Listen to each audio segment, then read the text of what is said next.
Bienvenue dans cette minute utile du musicien. Pour moi, il n'y a que des gens singuliers. La culture est faite uniquement de gens singuliers. Il y a des courants, ce qui m'intéresse, moi, c'est toujours les gens très singuliers. Donc le poids de la culture, vous voyez, tout ça, on a l'impression que ça va se casser la gueule sur nous. Faut pas, il n'y a pas de problème avec ça. Vous ne devez pas subir le poids de la culture, vous devez juste vous intéresser aux individus. Aux individus. Il y a des courants qui sont intéressants, mais ces courants sont faits par des individus. Et ces individus qui sont notoires, eh bien, vous allez pouvoir vous intéresser, rentrer dans leur truc et voir que ce n'est pas du tout un classicisme. Au départ, un classicisme, c'est rien d'autre qu'un mec qui est arrivé, qui a fait ce qu'il voulait. Et cette chose-là a fini par faire plaisir à d'autres. Et on s'est dit, tiens, c'est pas mal, alors on va enseigner ça.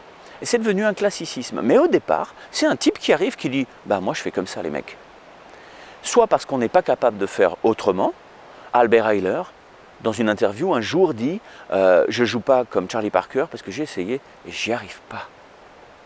Bah, ça fait du bien d'entendre ça. Ça veut dire qu'on se construit sur des incapacités. D'accord ? On se construit sur « moi ça j'arrive pas, je vais plutôt faire comme moi je le sens ». Et l'histoire de la musique, le poids de la culture, ça n'est que ça, une somme d'individus qui en a fait qu'à sa tête. Chaque individu en a fait à sa tête. Et à la fin, ça fait de la culture. Ça fait un classicisme. Voilà, c'est pas compliqué. Ce que je voudrais, c'est qu'on essaye aussi de penser que, parce que je les vois, les gens vont me dire, oui, la tradition, c'est quand même la tradition. La tradition, c'est la même chose. Aujourd'hui, on peut dire non, la tradition, il faut la faire perdurer, etc. La tradition n'arrête pas d'évoluer.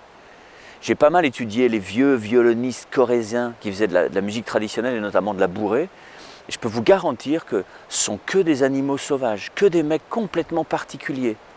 Il n'y a pas un prototype de la bourrée. Il y a une multitude, il y a une constellation. C'est pareil en classique, c'est pareil en rock'n'roll, c'est pareil pour tout ce que vous voulez.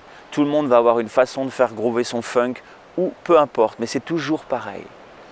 Essayez d'être intéressé par les animaux singuliers sauvages. Hein. Allez voir Thelonious Monk, allez voir Coltrane, allez voir Led Zepp, allez voir tous ces gens-là ont un truc à eux qui a fait école et qui est devenu du classicisme. Faites votre soupe, votre mélange. Bye bye, ciao.